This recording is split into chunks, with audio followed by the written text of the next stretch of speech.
శ్రీ శ్రీ శివాయ గురవే నమ. మనం ఇప్పటిదాకాను చెప్పుకున్నాం. నామాలు బాగా ఉన్నాయి, సాధువాక్యాలు, ఆ సాధువాక్యాలు కొంచెం చెప్పుకున్నామా. పురుషత్వం అని, మనుష్యత్వం చెప్పుకున్నాం. కొంచెం అర్ధలక్షణాలని వ్యాకరణంలో ఆవశ్యకతని బట్టి ఇంకా సూక్ష్మంగా చెప్పచ్చు. మనుష్యత్వం అనే లక్షణం ఉన్న నామాన్ని మా పురుషత్వం అని, పురుషత్వం అని అంటే విధంగా భుజిస్తే ఎన్నైనా రాయొచ్చు, పోతాయి, రాసి నివారించవచ్చు. అలాగా అబ్బాయి మా కోడలు, ఆమె మా అల్లుడు అని చెప్పండి కుదరదు కదా. ఇలా ఆలోచిస్తుంటే దీని సంఖ్యేయం అసంఖ్యం అసాధు వాక్యాలు పదాలు అయిపోయేవి. ఇంకా అవి కాకుండా ఇంకా నామాలని సంఖ్యేయము, అసంఖ్యేయం, సంఖ్యేయమని, అసంఖ్యేయం, ముహూర్తమని అంతర్భాగంగా మనం చేయవచ్చు. కుర్చీ మొదలైనవి లెక్క పెట్టవచ్చు, కాబట్టి అవి సంఖ్యేయం. గాలి, నిజాయితీ, సంతోషం మొదలైనవి అసంఖ్యేయం, అంటే లెక్క పెట్టలేం కదా. అవన్నీ కూడా ముహూర్తం లాంటివి. అలాగే ఒక ఆకారం గలవి, ముఖ్య ఆకారం కలిగి ముట్టుకోదగినవి, కనబడేవి ముహూర్తాలు. చెట్టు, పువ్వు మొదలైనవి. వాటికి వ్యతిరేకమైనటువంటివి ముహూర్తం. పాట, సంగీతం, చదువు మొదలైనటువంటివి. ఇలా ఆదిస్తూ నామాలు చేసినట్లే క్రియలకు కూడా అర్థలక్షణం విభాగం చేయొచ్చు.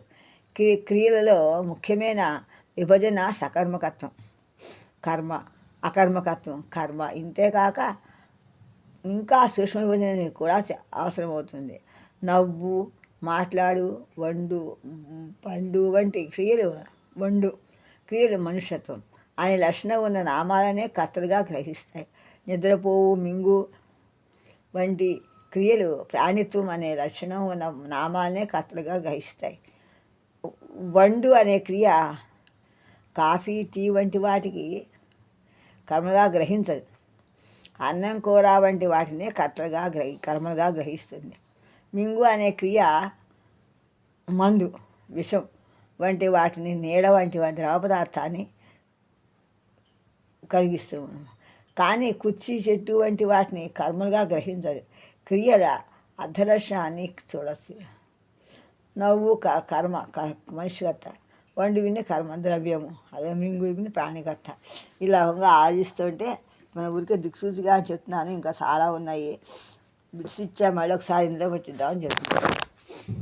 ఇటువంటి నిఖండును సమగ్రంగా తయారు చేస్తున్నప్పుడు ఇంకా సూక్ష్మమైనటువంటి విభేదాలను కూడా తెలుసుకోవాల్సి వస్తుంది. అర్ధలక్షణ విశేషణం,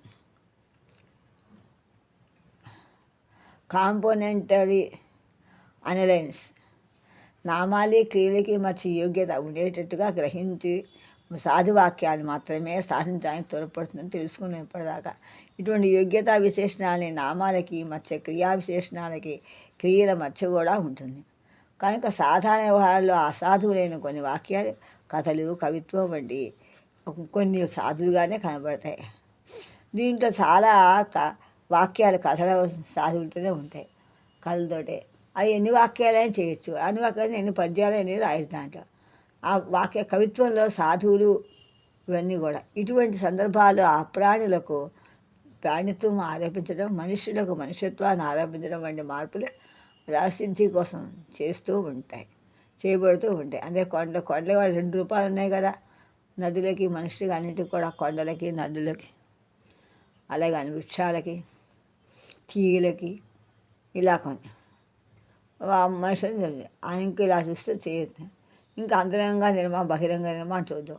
ఈ అంతరంగ నిర్మాణం పదబంధ నిర్మాణ సూత్రాలని, పదబంధ నిర్మాణాన్ని వర్తింపజేసే వాక్యాలు, సాధించడం వాక్య రూపాలు వ్యవహారంలో ప్రయోగించడానికి తగినవి కావని, వాటి మీద ప్రవర్తన వల్ల కలుగుతుందని, వర్ణ నిర్మాణ వాటిని ఆలోచిస్తే నిర్మాణాలు ప్రవర్తిస్తేనే వ్యవహారయోగ్యమైనవని వాక్యాలుగా తయారవుతాయని మనం ఇప్పటిదాకా చెప్పుకున్నాం.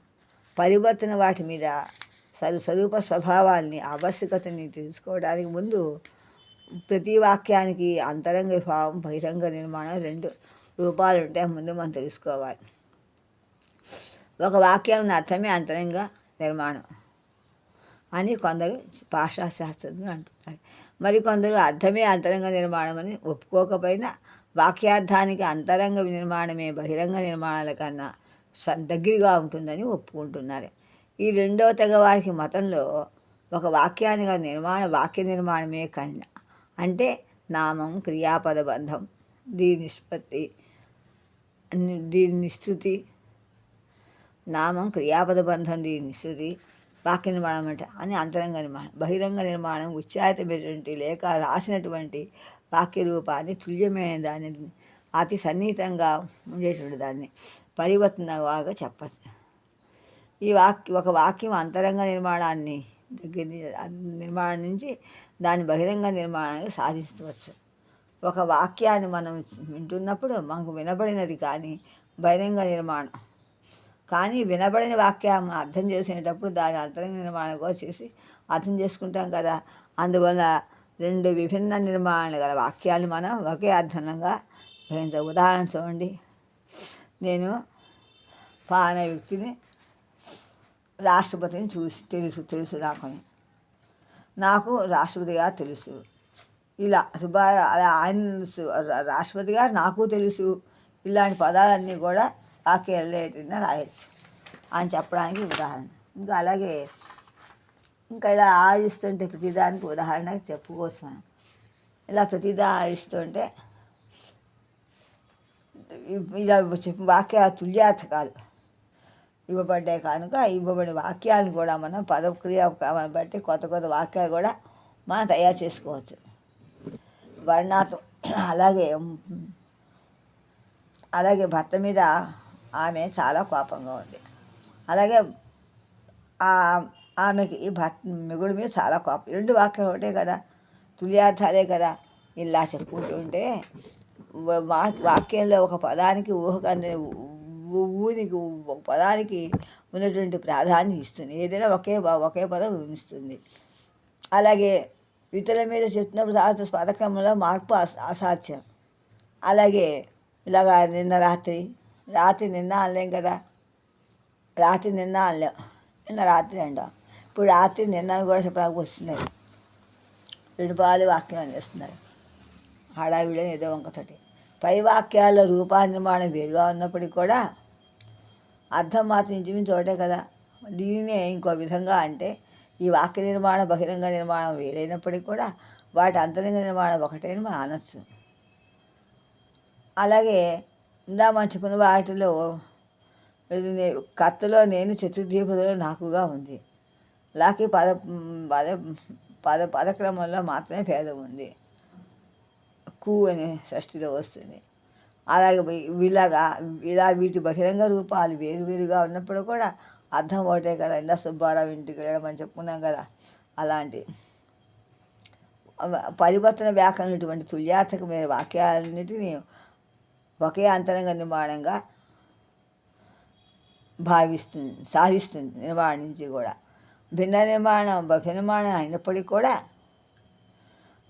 తుల్యార్థమైన వాక్యాలు పరస్పర సమ్మతాన్ని శాస్త్రీయంగా సూత్ర రూపంలో మనకి వివరించడం, దీన్నే పరివర్తన వ్యాకరణం ముఖ్యమైనటువంటి ప్రయోగం అని చెప్తున్నాం. ఇంకా అలాగే ఒక్కొక్కసారి బహిరంగ నిర్మాణంలో కొన్ని పదాలు ఉంటాయి, లోపిస్తాయి, కొన్ని పదాలు పోతాయి. అలాగే ఎలాగేం చెప్పండి, నువ్వు మీరు అని నువ్వు లేవు, కానీ ఆ వాక్యం అర్థం చేసుకునేటప్పుడు మనం ఉన్నట్టుగానే తెలుసుకుంటాం కదా. కానీ వాక్యాన్ని అర్థం చేసుకోవడంలో కష్టం ఉండదు. అలాగే తిను అనే క్రియ ఉంది విధి ఏకవచనంలో. ఇందులో కర్త నువ్వు అని అత్యాహారం ఉందని మనం తెలుసుకోవచ్చు. తిను ఎవరో ఆజ్ఞనిస్తున్నాం, విధి తినవలసిందే అని. ఇలాగే క్రియా నిషేధమైనటువంటి విధి ఏకవచనం కనుక ఇందులో కర్త మీరు అత్యాహారంగా ఉందని తెలుసుకోవాలి. అలాగే నువ్వులలో అలాగే మీరు నువ్వు అని చోట మీరు అనేవి ఉన్నాయి కనుక ఇక్కడ మీరు నువ్వు అంటున్నాం కదా, బహిరంగంగా ఉన్నాయి కనుక ఈ వాటి వాక్యరూపాలు అంతరంగ నిర్మాణానికి కూడా సన్నిహితంగా ఉన్నాయని మనం చెప్పచ్చు. అలాగే ఏదైనా వాక్యరూపంలో కర్తృలోపం పరివర్తన సూత్రం పుట్టింది కనుక కర్త నువ్వు కానీ మీరు అని కానీ కావచ్చు. ఈ రెండింటిలో ఏది ఉద్దిష్టమైందో అనేది సందర్భాన్ని బట్టి మనకు తెలుస్తుంది. కనుక బహిరంగ నిర్మాణంలో ఏ పదం లోపించింది అనే వాక్యంలో ఉన్న ఇతర పదాల వల్ల తెలుస్తుంది. ఇతర పదాల వల్ల లేక సందర్భాల వల్ల తెలుస్తున్న సమయానుకూలంగా ఒకే వాక్యం అంతరంగ నిర్మాణంలో ఉన్న సరిగా అర్థం చేసుకోవడానికి కావాల్సిన పూర్తి సామగ్రి ఉంటుంది. బహిరంగ నిర్మాణంలో అంతరంగ నిర్మాణంలోని పదాలు లోపించచ్చు కూడా. లేకపోతే ఒక పద స్థానంలో మరొక పదం సర్వనామం లాంటిది ఉండవచ్చు. చూడండి కింద, వాడు భార్యని కొట్టాడు, భార్యని వాడు కొట్టాడు. అలాగే వాడు రామే పెళ్ళాం కొట్టేవాడు. ఇలా ఆలోచిస్తుంటే ఏమవుతుంది, ఇలా రామయ్య అనే పదాన్ని పెళ్ళాన్నే కొట్టాడు, ఇంకొక కాదు అనే అర్థం మనకు స్పష్టమైపోతుంది. ఇలా తెలుస్తుంది. అలాగే రామయ్య ఇద్దరు కలిసి సుబ్బయ్య అనే పదం రెండో ప్రశ్న అవుతుంది. ఒక వాక్యంలో కర్తకి కలిస్తే సదా సంబంధం అయితే కర్మకి విశేషంగా ఉన్న కర్తృపదం లోపిస్తూ వచ్చింది సాధారణంగా మనకు తెలుస్తుంది. కనుక అందువల్లనే అంతరంగ నిర్మాణం అని తెలుస్తుంది. అలా కర్మ విశేషమైన రామయ్య స్థానంలో తనా వచ్చింది కనుక ఈ రెండింటికి అంతరంగ నిర్మాణం కూడా తెలుస్తుంది. ప్రయోగవాక్యం కాదు కదా. ఇందులో రామయ్య అనే పదాలు ఒకే వ్యక్తిని కాక వేరు వ్యక్తుల గురించి చెప్పడం లేదు కదా. అయితే ఈ వాక్యం సాధువే అవుతుంది. కానీ ఉదాహరణ వల్ల కొన్ని సందర్భాల్లో ప్రయోగయోగ్యాలు మనకు ఉన్నాయి. కనుక అంతరంగ నిర్మాణాన్ని ఉన్నాయి కానీ అంతరంగ నిర్మాణం కూడా వ్యాకరణకర్త ఏర్పరచుకోవాల్సి వస్తుంది అని తెలుస్తోంది. బహిరంగ నిర్మాణం అంతరంగ నిర్మాణం నుంచి పరివర్తన సూత్రాలు ప్రవర్తించడం ద్వారా సాధించబడుతున్నాయి. బహిరంగ నిర్మాణం కొంచెం మాత్రం భేదం కలిగిన వేరు వాక్యాలని పోల్చి చూడటం వల్ల ఒక వాక్యంలోని ఏ పదం లోపిస్తుందో తెలుసుకోవచ్చు. నేను ఎంఏ చదువుదాం అక్కాను, అదే మా అమ్మాయి ఎంఏ చదవాలనుకుంటాను. ఇలాంటి మాటలు చూస్తే ఏమవుతుంది, తర్వాత నేను ఉండాలి కదా అని స్పష్టమవుతోంది. కనుక దీని అంతరంగ నిర్మాణం కూడా మనం చెప్పచ్చు. ఇక ప్రయోగానికి అర్హమే కదా, ప్రయోగ అనర్హం కదా. నేను మా అమ్మాయిని ఎంఏ చదవాలనుకోవటం ఏంటి, మా అమ్మాయిని చదివిస్తాను, నేను చదవాలనుకుంటున్నాను అది ఇలా అనేది నేను ఎంఏ అని చదవాలనుకుంటే సరిగ్గా లేదు కదా. అంతర్నిర్మాణ అర్థానికి సన్నిహితం కనుక అందులో అర్థ సంధిత కనిపించట్లేదు, స్థానం లేదు. కానీ బహిరంగ నిర్మాణంలో అసంధిత అవకాశం ఉంది. కనుక ఒకే బహిరంగ నిర్మాణం గల అంతకన్నా ఎక్కువ అర్థాలు ఉండటానికి అవకాశం ఉంది. మన పైన లేక అంతకన్నా ఎక్కువ అర్థాలు ఉండటానికి అవకాశం ఉంది. ఈ విధంగా పైన భిన్న మార్గమైన తుల్యాక్షరాలు అయినటువంటి తుల్య అర్థకాలైనటువంటి వాక్యాన్ని తుల్యాక్షర కాకుండా తుల్య అర్థమైనటువంటి వాక్యాలు ఒకే అంతరంగ నిర్మాణం ఉంటుందనడానికి చాలా మనకు ఉదాహరణ ప్రదా చూసాం. ఇప్పుడు ఒకే వాక్యానికి భిన్నార్థాలు ఉండటం కూడా చూద్దాం, ఆగం తెలుసుకుందాం. మేక తింటాల్సిందిగా ఉంది, పంది మాంసం సిద్ధంగా ఉంది. రెండు అర్థాలు ఉన్నాయని తెలుస్తోంది. అందువలన అలాగే మేక పులి తినడానికి సిద్ధంగా ఉంది, రివర్స్ అయిపోయింది కదా.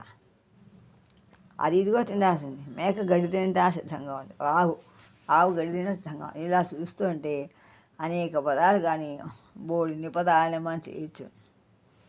రెండు వేరు అంతర్నిర్మాణం ఉన్నాయని మనకు స్పష్టమవుతోంది. మేక కర్మ, మేక కర్త, ఈ భేదాన్ని కొన్ని నిర్మాణం సూచించలేదు. మేక కర్తగానే బాహ్య రూపంలో కనిపిస్తుంది రెండింటికి కూడా, అంతే కదా. మరి నేను వాడిని చూద్దామనుకున్నా రమ్మన్నాడు, నేను వెళ్ళలేదు. వాడు నన్ను రమ్మన్నాడు, నేను వాడిని రమ్మన్నాను అన్నాడు. ఈ వాక్యం రెండు అర్థాలు ఉన్నాయి.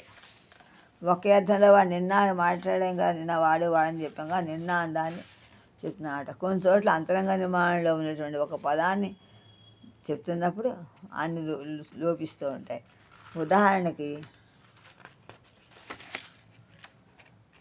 ఇలా ఒక్కడ ఆలోచిస్తుంటే ఒక్కదానికి కూడా అనేక అర్థాలు వస్తున్నట్టుగా ఉండి పోతున్నట్టుగా ఉంటుంది. ఇలా ఆలోచిస్తుంటే చూడటానికి అలా కనిపిస్తుంది, కానీ అర్థమైతే వివరంగా చూస్తే అది సామాన్యమైన తెలుస్తాను.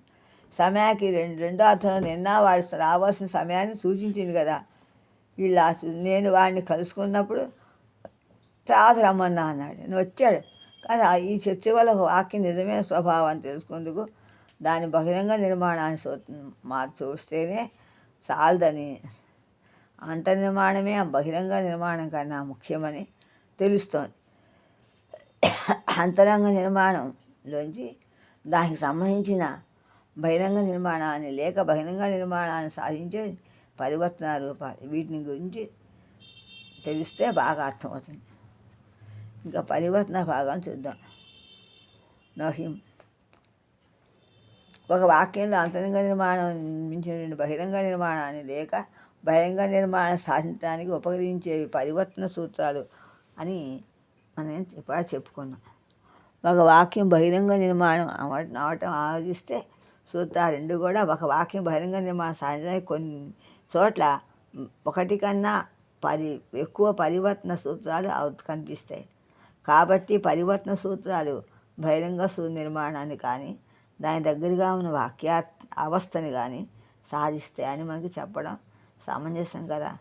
అంతరంగ నిర్మాణం వాక్యం అర్థమే కాబట్టి అది అమూర్తం. పదబంధ నిర్మాణ సూత్రాలు దానికి కొంతవరకు దృశ్యాకారాన్ని ఇస్తాయి.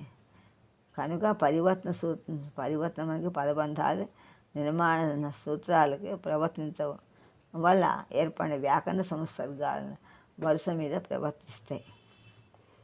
ఇలా పదబంధ నిర్మాణ సూత్రాలు చేయలేని పనులు పరివర్తన సూత్రాలు చేస్తాయి. కాబట్టి మొదటి రకం సూత్రాల కన్నా రెండో దాని శక్తిమంతరాలు పరివర్తన సూత్రాలు ఒకటి వ్యాకరణ సంసర్గల వల్ల ప్రవర్తించి దానిలో అవసరమైన మార్పులు చేస్తాయి. ఇవి చేయగలిగిన పనులు 4. ఏమిటది? చేర్పు, లోపం,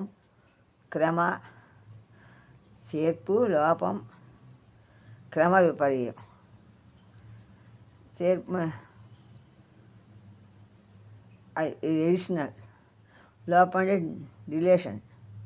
డిలేషన్, క్రమబద్ధం అంటే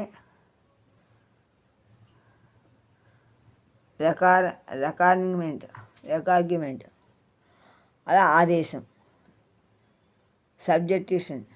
పదబంధ నిర్మాణం ఒక వ్యాకరణ వర్గాన్ని అంటే వాక్యం, నామ, పదబంధం మొదలైన వాటిని విస్తృతం చేస్తాయి, కానీ పైన చెప్పిన కూడా విస్తృతం చేయలేమని తెలుస్తుంది.